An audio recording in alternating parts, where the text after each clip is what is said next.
आप देख रहे हैं कर्तव्य एवं निष्ठा का बयान, साहित्य और संस्कृति का बयान, समता की आवाज बयान टीवी। आजादी के लिए एक बहुत बड़ा आंदोलन हिंसक अहिंसक हर तरह से चला हुआ था और ये दबाव था अंग्रेजों पर कि भारत को आजाद करें। अंग्रेजों ने चाल चली और मुस्लिम लीग के माध्यम से पाकिस्तान की मांग उठवा दी और जब भारत आजाद होने वाला था उस समय संविधान सभा का इलेक्शन हुआ और संविधान सभा के इलेक्शन में तो सबसे ज्यादा पढ़े लिखे और दलित नेता उभर कर सामने आए।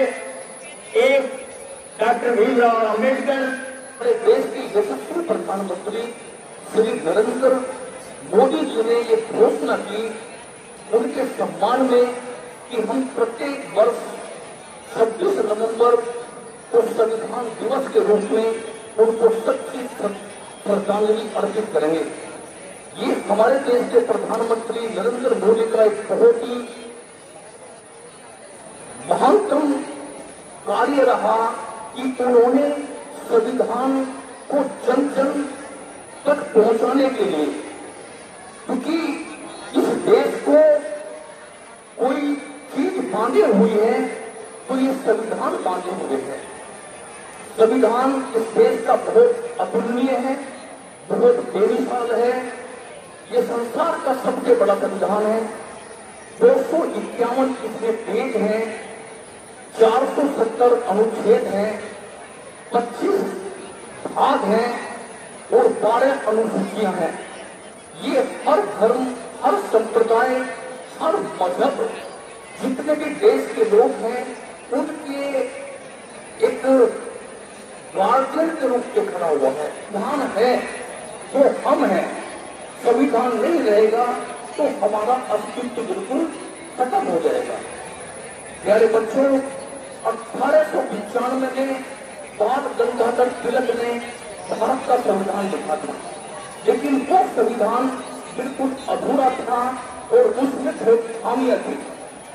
पंडित जवाहरलाल नेहरू ने भारत का संविधान लिखा और कितने नेताओं ने संविधान लिखा, लेकिन वो संविधान लिखते, संविधान फाड़ते, सिलसिला ये चलता रहा। लेकिन जितने भी अंग्रेज लोग थे वो ये सोच बैठे थे कि भारत में ऐसा कोई व्यक्ति नहीं है जो भारत का संविधान लिख सके। लेकिन भारत की जो राष्ट्रीय कांग्रेस के जो बड़े बड़े नेता थे उनके दिलों दिमाग में बाबा साहब डॉक्टर भीमराव अम्बेडकर की एक छवि थी। उन्होंने सोचा कि इस देश का यदि कोई संविधान लिख सकता है तो बाबा साहब डॉक्टर भीमराव अम्बेडकर इस देश का संविधान लिख सकते हैं, क्योंकि ये देश एक बहुत विशालतम देश है। इस देश की परंपराएं बड़ी अनूठी हैं। तो ये कार्य बाबा साहब अम्बेडकर ने 2 साल 11 माह और 18 दिन में पूरा करके दुनिया में एक इतिहास रच दिया। क्योंकि संविधान सभा में उस समय 299 सदस्य थे और 299 सदस्य इस समिति के डॉक्टर भीमराव अम्बेडकर थे अध्यक्ष ड्राफ्ट कमेटी के। तो ये सारा क्रेडिट जो है ये प्यारे बच्चों, ये विश्व के नवे आश्चर्य डॉक्टर भीमराव अम्बेडकर को जाता है। हमें इस शख्सियत की कहे हृदय की गहराइयों से सम्मान करना चाहिए कि कितनी कितनी विपरीत परिस्थितियों में इन्होंने भारत का संविधान लिखा है। क्योंकि भारत का संविधान लिखना अपने आप में बहुत ही एक अनूठा कार्य रहा है और इसके लिए यूएनओ ने भी भारतीय संविधान निर्माता डॉक्टर भीमराव अम्बेडकर की बहुत भूरी प्रशंसा की है। क्योंकि संविधान एक प्रकार का शांति का संदेश देता है, एक सिस्टम का संदेश देता है। क्योंकि यदि संविधान में सिस्टम नहीं रहेगा तो बिल्कुल एक तरफ से ये देश टूट जाएगा। कोई भी चीज बांधे रखता है तो केवल संविधान बांधे रखता है। 26 नवंबर 1949 को तैयार हुआ और इसे लागू किया गया 26 जनवरी 1950। संविधान बनने की प्रक्रिया जो थी वो कैबिनेट मिशन प्लान 1946 में हमारे देश में आया था। उसके बाद से उसी की संस्कृति के आधार पर संविधान निर्माण की प्रक्रिया हमारे देश में शुरू हुई। वैसे अगर संविधान निर्माण की बात करें तो भारत में इसके लिए सबसे पहला प्रयास 1928 में नेहरू रिपोर्ट के रूप में किया गया था। मोतीलाल नेहरू की अध्यक्षता में कमेटी बनाई गई थी, जिस कमेटी ने अपनी रिपोर्ट दी थी और उस रिपोर्ट को ही हम नेहरू रिपोर्ट के नाम से जानते हैं, जिसमें सबसे पहले ये जिक्र की गई थी कि भारत का एक अपना संविधान होना चाहिए। 13 दिसंबर को इस संविधान के लिए एक उद्देश्य प्रस्ताव लाया गया और उद्देश्य प्रस्ताव को लाने का श्रेय जाता है पंडित जवाहरलाल नेहरू। पंडित जवाहरलाल नेहरू ने यह बताया कि किस प्रकार भारत का संविधान काम करेगा, उसकी रूपरेखा क्या होगी। संविधान में सुबह को उगने वाला सूरज शाम को वो भी ढलता है और भारत में मेरे बाबा साहेब का कानून 24 घंटे चलता है। तेरे लिए दुनिया में एक इंसान भी था, सभी के लिए तेरे लिए दुनिया में एक इंसान भी था। छाती से लगाया तुझे दयावान भी था। सब रास्ते बता गया विद्वान भी था। तू मान चाहे ना मान तेरे लिए भगवान भी था। बात यह है कि संविधान को थोड़ा सा पढ़ो, उसके बारे में जानो, अपने अधिकार को समझो, तब इसका फायदा है। कल कोई कुछ कहता है आपने उसकी बात मान लेते हैं, कल कोई और कहता है उसकी बात मान लेते हैं। अपने अंदर कोई अपना विवेक नहीं है तो ऐसे ज्ञान से कोई फायदा नहीं है। और वो अपना ज्ञान मिलता है हमारे संविधान से। जब संविधान हमारे पूरे भारतवर्ष को चला सकता है तो हम अकेले क्यों नहीं कर सकते संविधान के ऊपर। हमारे भारत का संविधान केवल एक संविधान ऐसा है जो सारे देशों से मिलकर बना हुआ है और सबसे भारतवर्ष का विश्व का सबसे बड़ा संविधान है। और इसको बनाने का श्रेय जाता है हमारे डॉक्टर भीमराव अम्बेडकर को, क्योंकि वो हमारे भारतवर्ष के महान विद्वान, महान परिश्रमी और कानून मंत्री भी रहे। उन्होंने कानून मंत्री के अलावा कोई भी पद स्वीकार नहीं किया, सरकारी नौकरी भी नहीं की, केवल भारतवर्ष की सेवा में ही अपना जीवन अर्पण कर दिया। हम भारत के लोग भारत को एक संपूर्ण प्रभुत्व संपन्न समाजवादी धर्मनिरपेक्ष लोकतांत्रिक गणराज्य बनाने के लिए तथा उसके समस्त नागरिकों को सामाजिक आर्थिक और राजनीतिक न्याय विचार अभिव्यक्ति विश्वास धर्म और उपासना की स्वतंत्रता प्रतिष्ठा और अवसर की समानता प्राप्त कराने के लिए तथा उन सब में व्यक्ति की गरिमा और राष्ट्र की एकता और अखंडता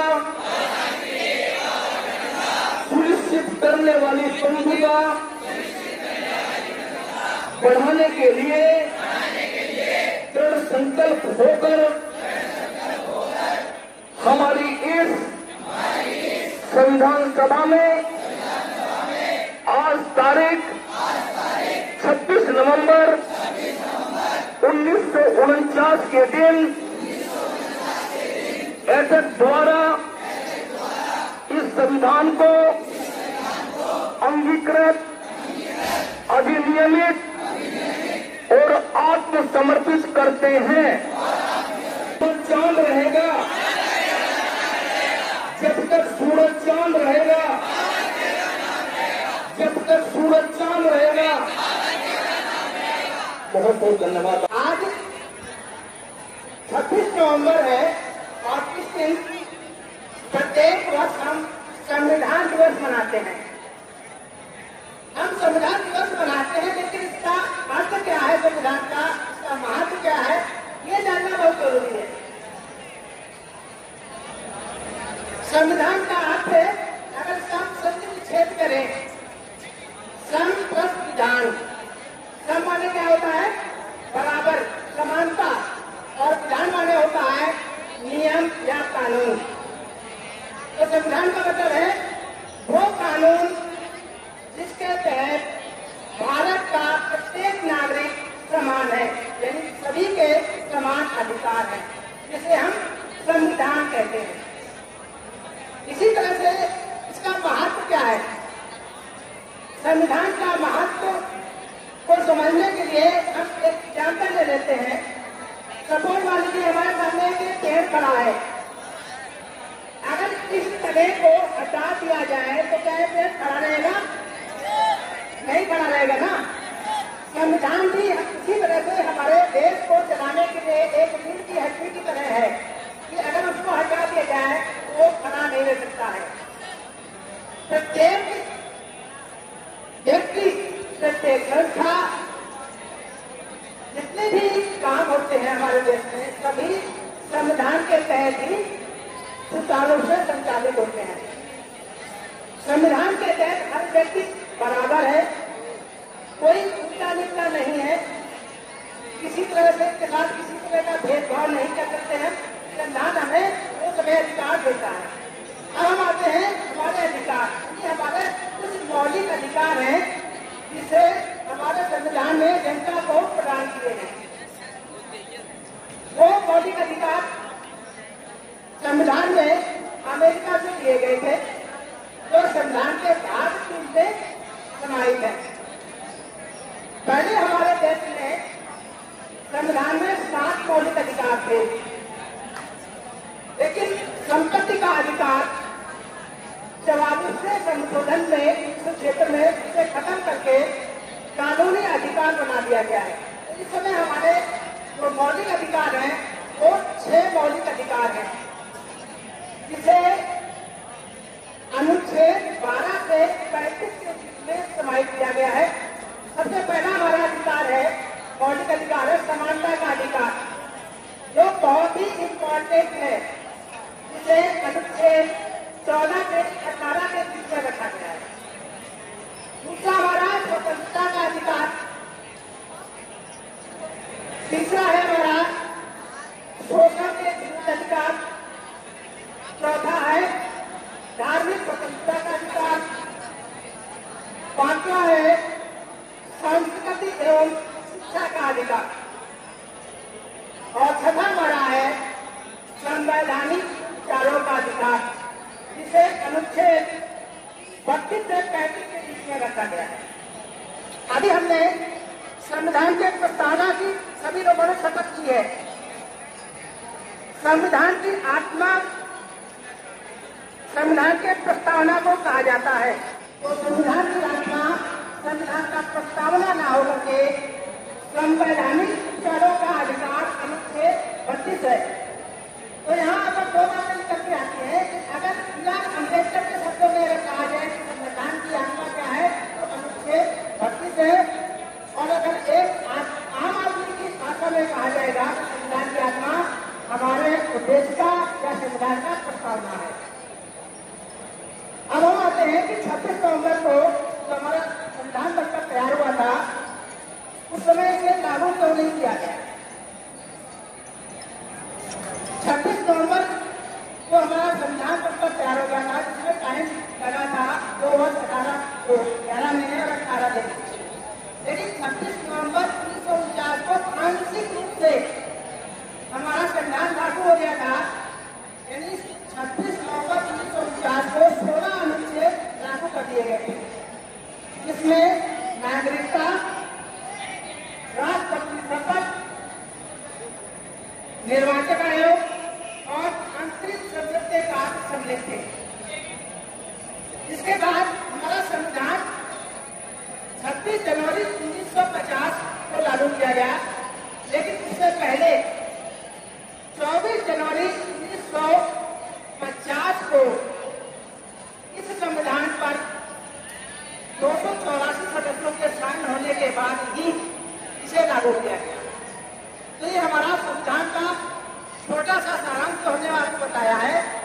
संविधान को लिखने में जो इतना टाइम लगा है, इसको विसर्जन करने में 1 घंटे 2 घंटे या 1 साल नहीं, बहुत समय चाहिए। तो मेरी सभी बच्चों से ये रिक्वेस्ट है कि इस संविधान को हर बच्चे के घर में इस बुक को खरीद के जरूर रखें, इसको पढ़ें। जो बच्चा इस बुक को पढ़ेगा वो अपने अधिकार